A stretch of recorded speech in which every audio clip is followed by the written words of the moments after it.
বন্ধুরা, আমি ব্রোমিয়াম নিয়ে বেশ কয়েকটি ভিডিও আগেই করে ফেলেছি, সেগুলি তোমরা দেখে নিও। তবে আজকে একটি বিশেষ দিকটি উল্লেখ করতে চাইব। এই ব্রোমিয়াম ওষুধটি কিন্তু পাইলসের জন্য আমাদের খুবই ভালো একটি ওষুধ। এই পাইলসের ক্ষেত্রে কি হয় যে অর্সের বলি খুব লাল ধরনের বা একটু ইয়েলোইশ টাইপের বেরিয়ে আসতে পারে, হলুদ রঙের, এবং তার সঙ্গে কি হয়, হলুদ রঙেরই চাপ চাপ পুঁজ বেরিয়ে আসতে পারে।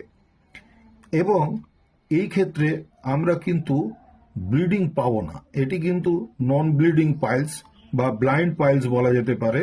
এই ক্ষেত্রেও কিন্তু আমরা এই ব্রোমিয়াম ওষুধটি ব্যবহার করতে পারি। ব্যথা যন্ত্রণা নিশ্চয় থাকবে, সোয়েলিং থাকবে। এছাড়াও এটি ফিস্চুলার উপরেও কিন্তু খুব ভালো কাজ করে।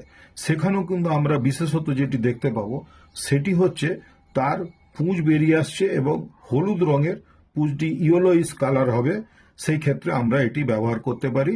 তবে এখানে বিশেষভাবে মনে রাখা যেটি দরকার সেটি হচ্ছে যে এই রোগীর ক্ষেত্রে কিন্তু ব্লিডিং পাওয়া যাবে না। তার সঙ্গে অন্যান্য সিমটমসগুলি ম্যাচ করে দেখে নেবে। যেমন হয়তো খুব দুর্বল পেশেন্ট হতে পারে, তার বুক ধরপড় করছে, কাশি সর্দি হচ্ছে এবং বিভিন্ন জায়গার তার গ্ল্যান্ড ফুলে যাবার হয়তো টেন্ডেন্সি থাকতে পারে। এইগুলিও সব যাচাই করে নেবে। সর্বোপরি আমাদের যে মাইন্ড সিমটমস আছে সেই মাইন্ড সিমটমস, মেন্টাল সিমটমসটিও দেখে নেবে।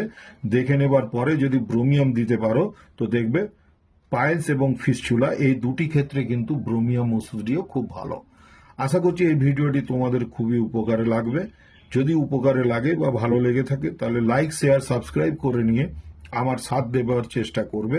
আগামী দিনে আমি এই ধরনের কিন্তু আরো হোমিওপ্যাথির নলেজ বাড়াবার জন্য কিছু ভিডিও পোস্ট করব, সেগুলি তোমাদের হয়তো কাজে দেবে। ধন্যবাদ। সকলে খুব ভালো থেকো, নিজের শরীরের যত্ন নিও, খুব ভালো থাকবে।